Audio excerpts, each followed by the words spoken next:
Por eso Salmo 133 dice: mira cuán bueno y cuán delicioso es habitar los hermanos juntos en armonía, porque es como el aceite que desciende sobre la cabeza y baja por las vestiduras.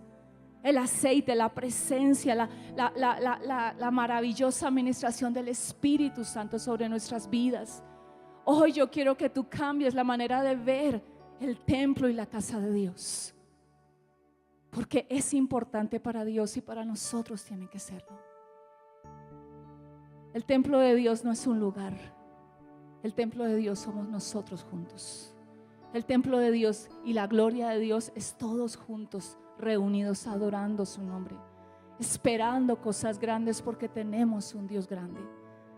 ¿Cuántos tenemos que llegar a la iglesia y decir: Señor, yo anhelo hoy algo grande de ti? Señor, yo anhelo hoy que tú te manifiestes en mi vida. Es importante para nosotros esto. Nosotros no podemos encasillar a Dios en una reunión, porque si tú encasillas a Dios en una reunión, estás encasillando tu fe y limitando a un Dios que tiene poder para obrar y hacer cosas grandes en ti. Ven a encontrarte con la persona de Jesucristo. Ven a encontrarte con la persona maravillosa del Espíritu Santo.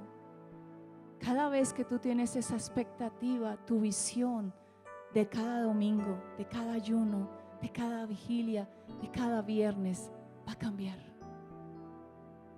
El viernes tuvimos un tiempo aquí tan hermoso. Estamos teniendo tiempos de intercesión por todos. Estamos clamando por todos ustedes. Estamos pidiéndole a Dios que Dios haga cosas sobrenaturales en nuestras vidas, que Dios nos transforme, que Dios nos lleve de gloria en gloria. Romanos capítulo 1 versículo 17 dice que el evangelio de Jesucristo se manifiesta en nuestras vidas, y es de ¿qué? De fe en fe. ¿Y eso qué quiere decir? Que Dios quiere llevarnos a una dimensión de fe diferente cada vez. Tu fe tiene que crecer. Tu fe no se puede quedar siendo una enanita. ¿Cuántos tienen una fe enanita y cuántos quieren tener una fe de gigante? Eso es lo que Dios anhela. Dios anhela que tú seas revestido de una fe diferente. Pero ¿sabes cuándo viene eso? Cuando nosotros anhelamos, cuando el Señor y el Espíritu Santo empieza a bautizar. Miren, cuando Juan el Bautista vino sobre la tierra, él era un hombre lleno del poder de Dios. Tenía una palabra confrontativa. Pero cuando él empezó a hablar de Cristo, él dijo: el que viene tras de mí, él no solamente los va a bautizar en agua, pero los va a bautizar en fuego. Porque estaba hablando de que Cristo quería que nuestras vidas ardieran, que había algo afuera, que había algo adentro, que había algo que nos envolvía. Y eso es la obra de Cristo sobre nuestros corazones. Ahora, Dios no tiene límites. Y a veces nosotros nos limitamos a pensar que la reunión o el domingo o una vigilia o un ayuno es para peticiones respondidas o para peticiones hechas. Y quiero decirte que eso no es. Cuando nos reunimos y estamos juntos, nos reunimos para descubrir que Dios quiere revelar su carácter, su manera de ser a nosotros. Que Dios quiere que tú recibas lo que Él es y que dejes aquí cada vez que vienes algo más de ti, que aquí se quede parte de Hans, parte de Mafe, parte de Vianney, parte de Javier, parte de Alex. Aquí se tienen que quedar y tienen que salir con una llenura de Dios diferente. Eso es lo que tiene que cobrar relevancia en nuestros corazones, y tenemos que ser hombres y mujeres con un entendimiento espiritual, con un entendimiento de lo que Dios hace. Dile al que tienes al lado: tú eres un ser espiritual, no solamente eres un ser de carne y hueso. Claro que somos humanos, claro que tenemos fallas y muchas. Nadie es perfecto. La iglesia de Cristo está llena de hipócritas, la iglesia de Cristo está llena de pecadores. Pero por eso es que es la iglesia de Cristo, porque Él es el todo en todos. Y eso es lo que hace diferente la iglesia de Cristo. Si tú crees que eres perfecto o que vienes y estás acá y tienes que ser el perfecto, estás equivocado. Ese no es el evangelio de Cristo. El evangelio de Cristo es perfeccionarnos, es trabajar con tus defectos, con tus pecados y decir: Señor, yo te necesito Necesito más de ti, necesito, te anhelo. Yo como pastora, y lo digo con amor, no quiero que te sientas regañado, porque a veces se sientes regañado. Esa no es mi intención. Yo tengo una voz profética, y cuando yo preparo un mensaje, Señor, yo digo: Señor, yo quiero hablar al corazón de la gente, no quiero hablar a tu mente. Y mi responsabilidad es prepararte para la eternidad. Vas a vivir 70, 80, no sé cuántos años. Y cómo vivas acá no es lo importante. Vas a marcar la diferencia para la eternidad, claro. Pero tenemos que prepararte para la eternidad. He visto gente que ha comenzado muy bien en el evangelio, pero a medida que ha pasado el tiempo ha perdido su fe. Y cuando ellos llegan a su edad anciana ya no creen en Dios. Tengo jóvenes amigos que comenzaron conmigo en la fe, en un avivamiento tremendo, porque fuimos marcados en un avivamiento en el barrio Nueva Marsella en el año 85, donde Dios se movía de manera espantosa, tremenda. Y hoy dicen que Dios es una fuerza, que Dios es una luz, porque han perdido la fe a medida que ha pasado el tiempo. Y sabes, yo no quiero eso para ti. Yo quiero que tú aprendas a prepararte para la eternidad, a que veas que el peso en tu vida es más que venir a tener una familia, más que a ser un profesional, más que a tener cosas materiales, más que a ver que Dios es un Dios que te responde oraciones. Tienes que prepararte para la eternidad. Algún día tendrás que presentarte delante de Dios y dar cuentas de tu vida. Y no vas a decir: es que mi esposa no quería ir a la iglesia. No, es que yo no iba porque es que me daba pereza. No, es que yo no iba porque es que me gustaba más el mundo. No, es que yo ministraba pero llevaba una vida doble. No, yo quiero que tú seas un hombre y una mujer preparados para la eternidad. Que el día que se presenten, el Señor abra la puerta y diga: bien, buen siervo y fiel, sobre lo poco has sido fiel, sobre lo mucho te pondré. Entra en el gozo de tu Señor. Eso es lo que yo anhelo que tú tengas para tu vida. Ahora, la palabra del Señor es clara, y la vida cristiana no fue diseñada para estancarse. Pero hoy también quiero hablar con claridad de esto, y es: el estancamiento viene a tu vida porque tú lo decides así. El estancamiento viene de no cumplir Juan 7:37. Vengan a mí y beban, y de su interior correrán ríos de agua viva. El estancamiento en la vida cristiana viene de la separación. Juan 15: separados de mí nada podéis hacer. El estancamiento en la vida espiritual viene de Apocalipsis 3: por cuanto no eres frío ni caliente, te vomitaré de mi boca. El estancamiento viene cuando nosotros le decimos al Señor: yo quiero hacer mi voluntad y no la tuya. El estancamiento viene cuando yo digo: estoy tan ocupado que no hay tiempo para Dios. El estancamiento viene cuando yo le doy primer lugar a mi trabajo, a mi familia, a mis hijos, a mi yo, pero a Dios de último. Ahí viene el estancamiento. Y la palabra de Dios también es clara en esto. Él dice: la senda, el camino de los justos tiene que ser como la luz de la aurora, que va en aumento. Dios te ha diseñado para ir en aumento. Dios te ha diseñado para que la senda que tú caminas crezca y sea grande hasta que el día sea perfecto, o sea, hasta que el día que el Señor venga o el Señor te lleve. Sabes, este viernes estuve en una funeraria dando unas palabras y consolando a la familia que estaba perdiendo a su mamá. Y yo siempre que voy a una funeraria recuerdo Eclesiastés 7: mejor es la casa del luto que la casa de la alegría. Porque cuando vamos a una funeraria recordamos que la vida tiene un límite. Tu vida tiene un límite. Esas son malas noticias, ¿no? Mi mamá tiene 83 años y ella le ha dicho al Señor: yo quiero que mis nietas cumplan 15, ya lo vio. Yo quiero ver casada una nieta, ya la vio. Luego le dijo: Señor, yo quiero tener una bisnieta, ya vienen 2 en camino. Ella no quiere morir. Amamos mucho la vida, todos nosotros. Amamos la vida. Pero la vida tiene un límite. La muerte es inevitable para cada uno de nosotros. Y de lo que tú hagas en esta vida dependerá tu eternidad. Prepárate para la eternidad. Prepárate para la eternidad. Necesitamos tener en nuestra vida cosas diferentes. El apóstol Pedro es un gran ejemplo de ello. Sabes, Pedro fue llamado por su hermano Andrés. Y Pedro tuvo un encuentro y el Señor los llamó y les dijo: síganme, y ellos dejaron todo y le siguieron. Pedro vio a Jesús sanando a su suegra, que era un milagro doblemente sobrenatural. Lo vio. Pedro vio cómo el Señor multiplicaba panes. Pedro tuvo una revelación tremenda de Dios cuando le dijo: ¿quién dicen los hombres que soy yo? Y él dijo: tú eres el Cristo, el Hijo del Dios viviente. Y el Señor Jesús le dijo: Pedro, bienaventurado eres, porque no te lo reveló carne ni sangre, sino mi Padre que está en los cielos. Y Pedro tenía un nivel de revelación tremendo.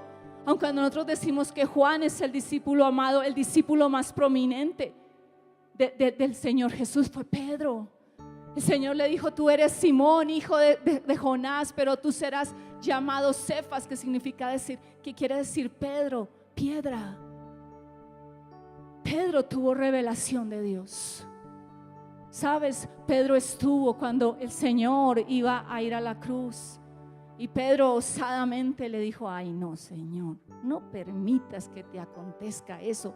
Y el Señor lo reprendió, y lo reprendió como a ningún discípulo. Dijo: apártate de mí, Satanás. Yo me imagino eso, cómo se sintió Pedro. Uy, me dijo Satanás, uy, me voy de la iglesia.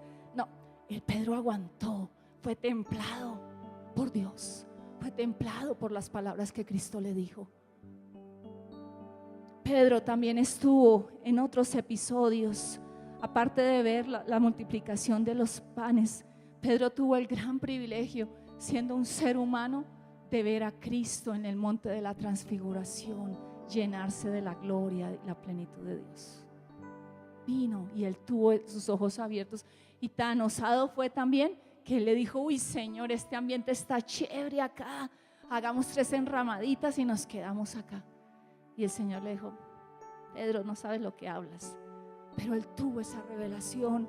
Ahora, Pedro fue osado y fue llamado, y el Señor le dijo a Pedro: Pedro, el enemigo te ha pedido para ser zarandeado. Y el Señor él le había dicho al Señor: Señor, yo hasta la muerte iré por ti. Y el Señor le dijo: Pedro, no digas eso, porque el enemigo te ha pedido para ser zarandeado, y antes que el gallo cante me negarás 3 veces. Y él pasó por el tiempo de ser el que negó al Señor.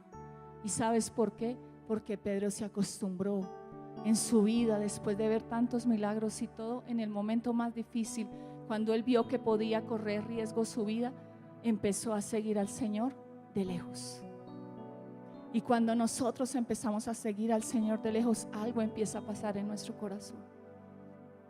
Somos zarandeados y somos llevados a veces a niveles como Pedro, de negar al Señor, de negar nuestra fe. Y el Señor no quiere eso. En Lucas 22:31 el Señor le advirtió que él iba a ser zarandeado. Luego Pedro fue mirado. Pedro, cuando el Señor cantó el gallo, y cada vez que Pedro, yo creo que después él tuvo que restaurar, y él odiaba a los gallos, porque los gallos le acordaban que cada vez que cantaba el gallo él le negaba. Él tuvo que decirle al Señor, y cuando él vio la mirada del Señor, el Señor lo miró con tanto amor que Pedro salió y lloró amargamente. Pero ¿sabes qué? No se arrepintió como era. Se devolvió a las redes, se devolvió al mundo, a lo que él había dejado por el Señor, porque no se sintió digno. Y luego el Señor le tuvo que llamar. ¿Sabes a quién fue el primer discípulo que el Señor se presentó después de la resurrección? A Pedro. A él fue. Y cuando el Señor le preguntó en Juan capítulo 21, tú ves, él le dice: Pedro, ¿me amas? Fue el primer discípulo que se le dice tan claramente: la motivación de tu vida conmigo tiene que ser el amor. El servicio que tú me vas a dar a mí tiene que ser ¿qué? El amor. Ahora él siguió al Señor de lejos, y para nosotros esto es algo que tiene que venir a nuestro corazón y es: ¿cómo estás siguiendo tú al Señor? ¿Lo estás siguiendo de cerca o lo estás siguiendo de lejos? ¿Cómo estás siguiendo tú al Señor? Porque esto es algo que es impactante en nuestra vida. Esto impacta tu vida. Tú no puedes seguir al Señor de lejos y vivir una vida de juego cristiano. Tenemos que seguir al Señor de la manera correcta. La atmósfera en la vida de los creyentes es importante. Por eso cuando nosotros nos congregamos es como cuando viene cada palito a la hoguera y se conectan y el Señor envía su Espíritu Santo y esos palitos empiezan a ¿qué? A avivarse. El Espíritu Santo empieza a hacer esto cuando tú vienes a cada culto. El Espíritu Santo no deja que tú te apagues. Él es tan misericordioso que Él dice: Él no apagará el pábilo que humea. Antes, al contrario, Él está ¿qué? Encendiendo. Y el Señor viene, la atmósfera de tu vida, ¿cómo está siendo? ¿Tienes una atmósfera carnal o una atmósfera mundana o tienes una atmósfera del Espíritu? Porque necesitamos esto sobre nuestras vidas. Nosotros necesitamos eso. En tu hogar el atmósfero es carnal. En tu hogar el atmósfero es de pelea, de cero oración, de discusión, de mentira o de lo que sea. ¿Cómo está la atmósfera en tu hogar? Sabes, nosotros no podemos cambiar la vida de ninguno de nuestros hijos. Son imperfectos, pero sí podemos estorbar sus vidas. No podemos responder por lo que cada uno de ellos haga, pero podemos estorbar sus vidas y darles un ejemplo y un testimonio diferente. Ahora la palabra del Señor, yo quiero que mires 2 de Corintios, capítulo 3, versículo 17. 2 de Corintios 3, 17. Habla el Señor en su palabra y dice 2 de Corintios 3, 17: porque el Señor es el Espíritu y donde está el Espíritu del Señor, allí hay libertad. Sabes, el poder de Dios está presente en cada reunión. El poder de Dios está a disposición de sus hijos. Pero muchas veces sus hijos vienen tan llenos de cargas, de preocupaciones, de angustias, de mundo, de carne, de pecado, que Dios quiere llenarnos, pero no puede porque estamos llenos. Pero la clave para empezar a reconocer que el Espíritu de Dios trae libertad sobre nuestras vidas es empezar a ¿qué? A vaciarnos. Tenemos que vaciar, ser vasijas que están vacías, que están dispuestas para ser llenas del poder de Dios. Ahora este versículo dice: porque el Señor es el Espíritu y donde está el Espíritu del Señor. Miren tan lindo esto como el juego de palabras. El Señor es ¿qué? Espíritu. Pero donde está el Espíritu, ¿está qué? El Señor. Ahora nosotros teníamos una experiencia y Pedro tuvo esa experiencia. Pedro tuvo la experiencia de andar con Jesús 3 años, pero luego Jesús partió y le dijo: yo no los voy a dejar solos, yo voy a enviar al Consolador, uno que es el Paracleto. En el griego esa palabra significa uno que tiene la misma esencia, la misma identidad que Jesús.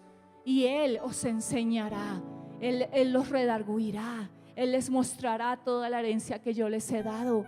El Espíritu Santo va a convencerlos de pecado. El Espíritu Santo va a convencerlos de justicia. El Espíritu Santo va a convencerlos de juicio. El Espíritu Santo va a venir y los va a guiar. Por eso dice: la unción del Santo reposa en vosotros y no tenéis necesidad de que nadie os enseñe, porque la unción misma que está en vosotros os enseñará. Estaba hablando esa unción. Cuando hablamos, no es lo que ahora piensan que la unción es que yo agarre y eche aceite acá a todo el mundo. Esa no es la unción. La unción es la maravillosa persona del Espíritu Santo. La unción es la persona del Espíritu Santo siendo impregnado en ti cuando tú le das la libertad.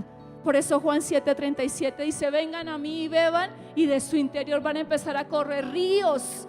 Van a empezar a correr los ríos, pero necesitas venir, necesitas beber. Y necesitas que de tu interior empiecen a salir esos ríos. ¿Sabes qué es? Darle libertad a la vida del Espíritu. Pedro conoció a un Señor externo, a un Señor que estaba al lado de él, que caminaba con él. Luego lo vio morir y luego lo vio resucitar y se le apareció. Pero cuando el Señor partió, Él le dijo: estén todos juntos, unánimes en el templo, hasta que venga y sean revestidos de poder de lo alto. ¿Cómo estaban ellos? ¿Cómo estaban?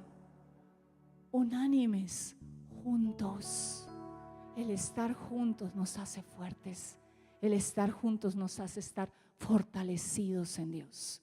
Ahora, el Espíritu Santo no vino para estar como estaba en el Antiguo Testamento. En el Antiguo Testamento estaba Sansón. Y dice que el Espíritu venía sobre él y se volvía ahí el Hulk. Tumbaba, mataba, hacía lo que fuera. Una fuerza sobrenatural. Pero ahora el Espíritu Santo no está sobre nosotros, no está alrededor de nosotros. Ahora el Espíritu Santo está en nosotros, porque tenemos un Dios vivo. Ahorita estábamos cantando: digno es el Cordero que venció, ¿qué? Venció la muerte. Ahora yo quiero que tú puedas pensar: ¿qué es la libertad que necesitas en tu vida? Cada uno de nosotros necesita libertad, pero ¿quieres ser libre de tus ataduras? Cuando tú llegas a la iglesia, ¿estás esperando que va a cantar el grupo de alabanza o que van a predicar?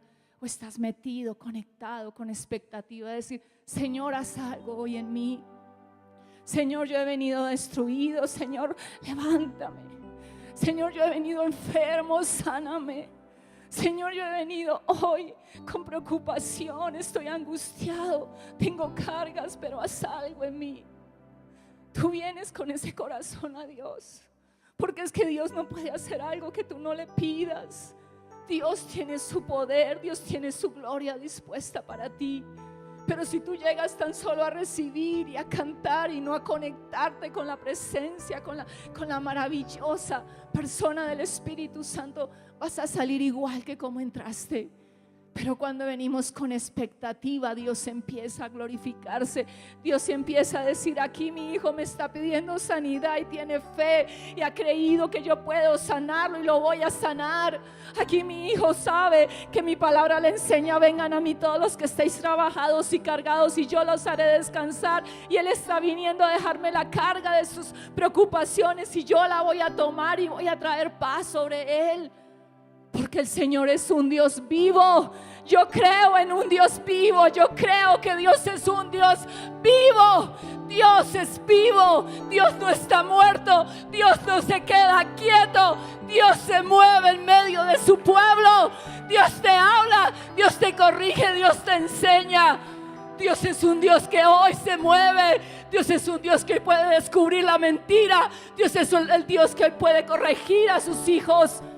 Dios es un Dios real, un Dios que se mueve, que es palpable, que lo siento, que me quebranta.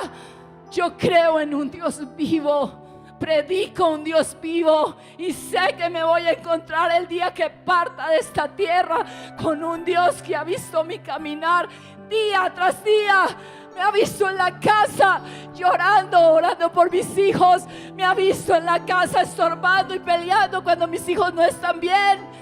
Me ha visto en mi casa llorando y clamando por mi mamá. Me ha visto en el Transmilenio predicándole a gente. Me ha visto en San Marcos cuando yo voy a comer mis espaguetis deliciosos predicándole a indigentes. Y me ha visto presentarme delante de Él con mis pecados y decirle: también peco y necesito de ti. Perdóname, porque Él es un Dios vivo. Dios viene sobre nuestras vidas a hacer algo diferente. Dios no es un accesorio que tú tomas y sueltas cuando quieres, que tú usas para adorno de tu vida. Dios es un Dios vivo. Él es el Señor. Él es el Dios. Él es Dios. Él es Señor. Él es Dios. Él es Señor sobre nuestras vidas. Y cuando venimos a congregarnos, tenemos que tener un sentido de reverencia, de expectativa. Sabes, a veces no podemos recibir el poder de Dios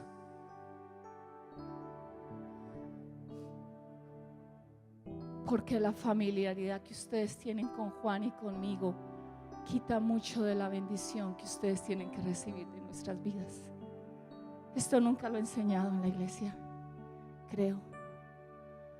Pero la familiaridad quita la autoridad. La familiaridad y el que nosotros seamos amorosos con ustedes hace que ustedes no valoren el manto que Dios ha puesto sobre nosotros. Y ¿saben qué? Sus pastores no son nada, nada peor que un perro muerto, decía David, y así me siento yo. Pero en Cristo hemos recibido un llamado, un ministerio y una autoridad sobre tus vidas. Y para gente choca esto que yo estoy diciendo, pero saben, el Señor tuvo que venir sobre Moisés. Y cuando Moisés se iba a presentar delante del pueblo, le dijo: Señor, yo me voy a presentar, ¿y quién les voy a decir que me envía? El Señor dijo: diles que te envía el yo soy.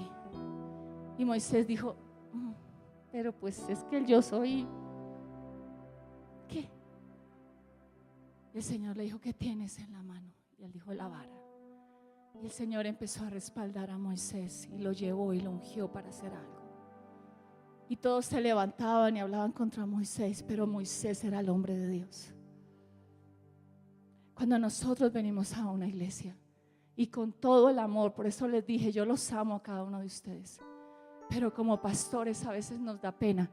Y yo ayer orando le dije al Señor: me voy a quitar la pena, porque la pena es el orgullo de que me critiquen y murmuren contra mí. No me importa. Te voy a decir algo: si tú eres una oveja, déjate pastorear. Si tú eres una oveja, sigue la voz de tu pastor. Si tú eres una oveja, da cuentas. Si tú eres una oveja, valora las reuniones que se están haciendo para que tú crezcas, para que tú te edifiques. La visión del 1 a 1 no es una visión de una iglesia. Y por ignorancia a veces decimos: ay, la visión, esto no me hallo, esto como que no. La visión del 1 a 1 es la visión de ser discípulos y hacer discípulos. Mateo capítulo 28, estudia la palabra para que no seas ignorante en ella. Necesitamos tener madurez y crecer. Esta iglesia está puesta para grandes cosas, pero cuando cada uno de ustedes crea que Dios lo ha traído aquí a hacer algo más que estar sentado en una silla cada 8 días. Esta iglesia está para grandes cosas. Cuando tú veas que el cuerpo de Cristo está puesto en esta tierra, no solamente para ministrar una palabra cada domingo, sino que el cuerpo de Cristo es un ejército poderoso que está llamado a impactar a vidas, a salvar, a tocar, a ministrar a otros. A mí me da pánico ir a las funerarias, me da pánico predicar, me da pánico estar al frente de la gente, aun cuando tú no lo creas. Y Javier y los que están cerca a mí lo saben. El viernes cuando me tocaba ir a la funeraria, yo por dentro estaba diciendo: no quiero, tengo pánico escénico, yo no quiero hablar, yo no quiero levantarme. Yo llamé a Juan y le dije: Juan, estoy muerta del susto, yo no creo que yo vaya a poder hacer esto. Y Juan Carlos me dijo: bienvenida a mi mundo, párate y empieza a hablar. Y yo me paré y yo fui, ¿cierto, Javi? Yo fui y le dije a Javi, empieza tú. Y Javi dijo: no, tú. Y yo le dije: gallina. Y bueno, estábamos ahí. ¿Y saben qué pasó, hermanos? Que llega uno a un punto donde yo traté de hacerlo, hasta que ya dije: ya, tocaba. Y me levanté, y fuera de eso el Señor me pone a hacer un oso completo, porque yo doy palabras proféticas en la iglesia, pero nunca había dado una palabra profética en una funeraria. Y estando una muchacha ahí, el Señor me dijo: abrázala y dile esto y esto y esto. Y yo la abracé y le dije: Dios te dice esto y esto y esto. ¿Saben por qué? Porque el cuerpo de Cristo está llamado a hacer bendición a este mundo. Este mundo se muere de sed, está seco, y nosotros tenemos que beber del agua. Pero Dios no te va a forzar a que bebas del agua. El agua la tienes que beber tú, y sencillamente porque lo anhelas, porque anhelas eso. No hay otra alternativa, hermanos. La familiaridad bloquea la unción y el mover del Espíritu Santo sobre nuestras vidas. Y eso es algo que, como nosotros, como predicadores, a veces es difícil. Cuando a veces si yo anunciara: viene Danilo Montero, estaban aquí todos desde las 8 de la mañana. ¿Y saben qué? Danilo Montero ni los conoce. Danilo Montero ni ora por sus vidas. Pagamos por una boleta para ir a un concierto y vamos y llegamos puntuales y hacemos fila, y si es de noche y si es viernes y si hace frío, no importa. Pero ¿saben qué? Ni Planet Shakers, ni Hillsong ora por ustedes como les toca orar al grupo de alabanza aquí por sus vidas. Pero no valoramos lo que Dios nos ha dado. Tenemos que cambiar este chip de adentro. Patrones equivocados de valorar lo que no es. Hoy a lo malo llaman bueno y a lo bueno llaman... Ya me confundí. Bueno, están cambiadas las cosas. Tenemos que cambiar esto. A mí me da risa y también con respeto se lo digo a todos. Para ustedes venir un viernes y cambiar la visión de uno a uno y estar acá congregados en un hogar de luz les cuesta. ¿Saben por qué les cuesta? Porque nos gusta la zona de confort, más cerquita a mi casa. Pero yo ir a aguantarme un trancón para ir a buscar de Dios. Dile al que tienes al lado: no ofreceré yo sacrificio que no me cueste.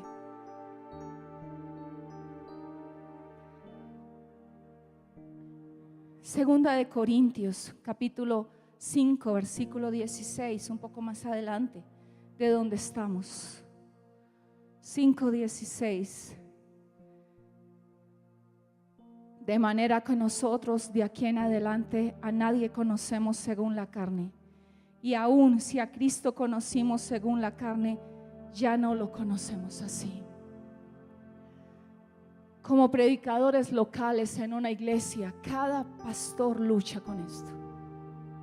¿Y sabes por qué? Porque la iglesia se está acostumbrando a ser entretenida.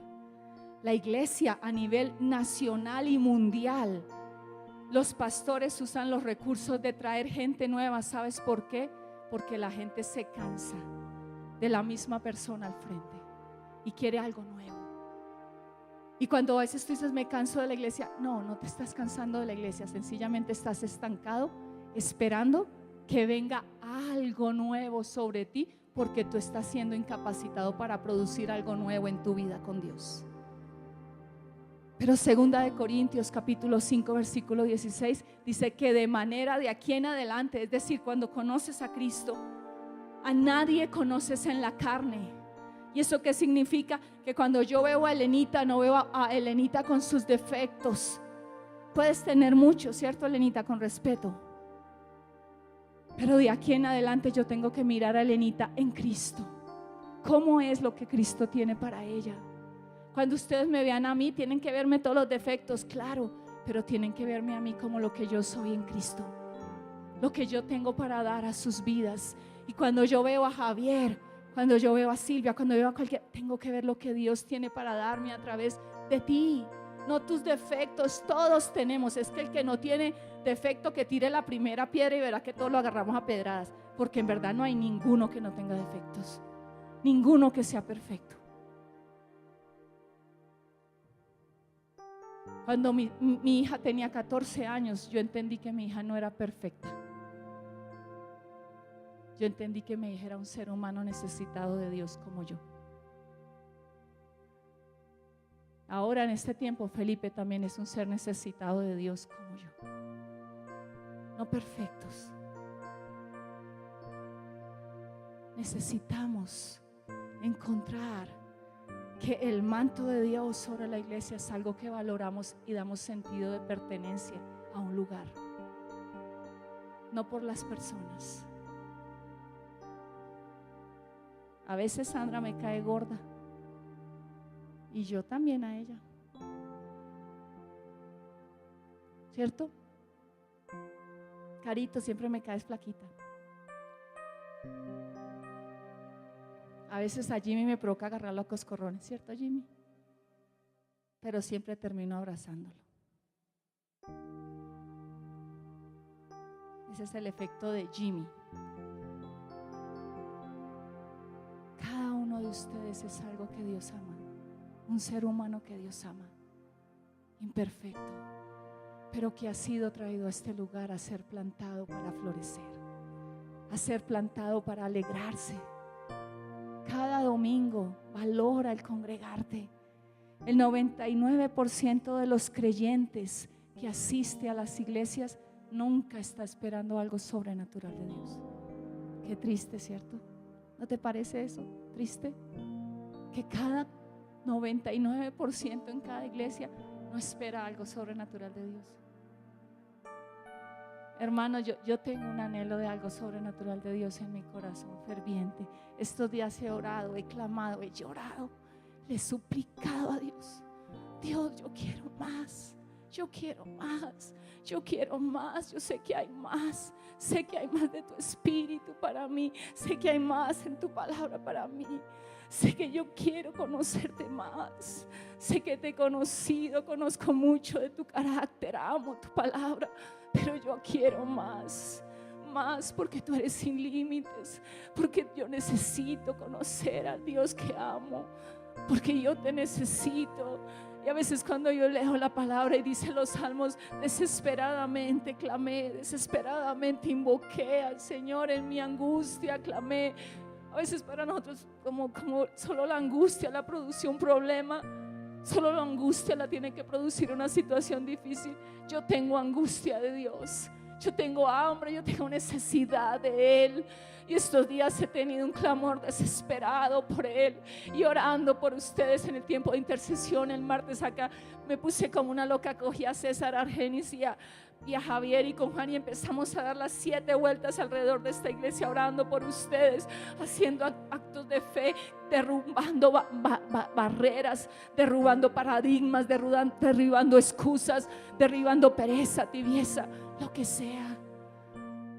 Porque Dios nos está dando la oportunidad de buscar en un nuevo mover su corazón, su vida. Él vino para darte vida. ¿Vienes a una reunión o vienes a un encuentro con una persona? Dios se cansa de que nosotros le digamos: ahora no, Señor, estoy ocupado. Ahora no, Señor, estoy trabajando. Ahora no, Señor, estoy con este problema. Ahora no, tengo una reunión familiar. Ahora no, ahora no, ahora no. Es el tiempo de decirle: ahora sí, Señor, ahora sí, aunque me cueste, aunque me doble y aunque me quebrante. El privilegio de vivir en Dios.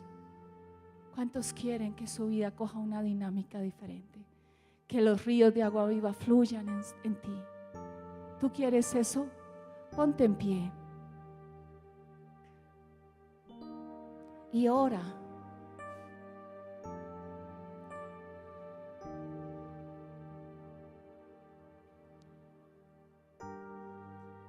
Tienes que acostumbrarte a buscar en cada reunión la persona maravillosa del Espíritu Santo.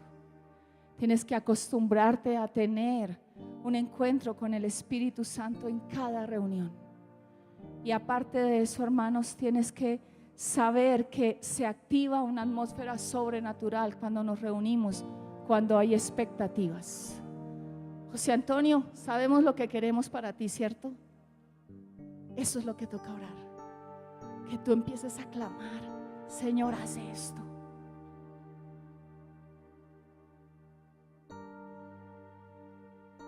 La atmósfera empieza a cambiar cuando hay una expectativa de que creemos en un Dios sobrenatural. ¿Cuántos quieren salir de su vida cristiana débil y natural y volvernos con una vida cristiana poderosa y sobrenatural? Levanta tus manos y empieza a orar. No esperes a que yo ore. Ora tú. Ora de acuerdo a lo que Dios te ha hablado. Ora, adora con expectativa, creyendo. Vacíate de lo que no te deja recibir de Dios. Aún si tú sientes que no hay deseos en ti, díselo a Dios, díselo, sé sincero.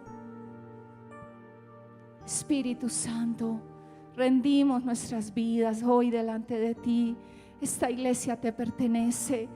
Donde está el Espíritu del Señor, allí hay libertad. Donde está el Espíritu de Dios, allí hay libertad. Y clamamos que tú te muevas sobre nuestras vidas, que tú empieces a generar sobre nuestros corazones expectativa de que tú puedes hacer cosas grandes, que tú nos llenas de la fe que necesitamos. Dependemos de ti, Espíritu Santo. Dependemos de tu gracia, de tu amor, de tu fidelidad, de tu provisión. Te necesitamos, Señor, te necesitamos. Este día te necesitamos, Espíritu Santo, Espíritu de Dios. Aquí estamos. Levanta tu voz. Empieza a orar, empieza a levantar un clamor diferente. No te conformes, dile: Señor, te necesito en un nuevo nivel. Tal vez yo he permitido que mi esposo, que mi esposa me separen de ti. Tal vez he permitido que el trabajo tenga el primer lugar, pero hoy rindo mi trabajo antes de que algo tenga que tomarlo, porque yo no lo rindo. Hoy rindo, Señor, mi hijo, si es mi hijo o mi hija, las que han estado en el altar, y por cosas que ellos hacen yo me he afectado. Hoy rindo, Señor, delante de ti mi preocupación, mi problema, porque más importante y el primer lugar lo tienes tú. Hoy rindo mis dones, mis talentos, mis capacidades, porque yo soy un ser eterno, Señor, y un día esos dones, esas capacidades quedarán aquí en la tierra, pero yo quiero prepararme para la eternidad. Espíritu Santo, muévete aquí. Dispón tu corazón, levanta tu corazón delante de Dios.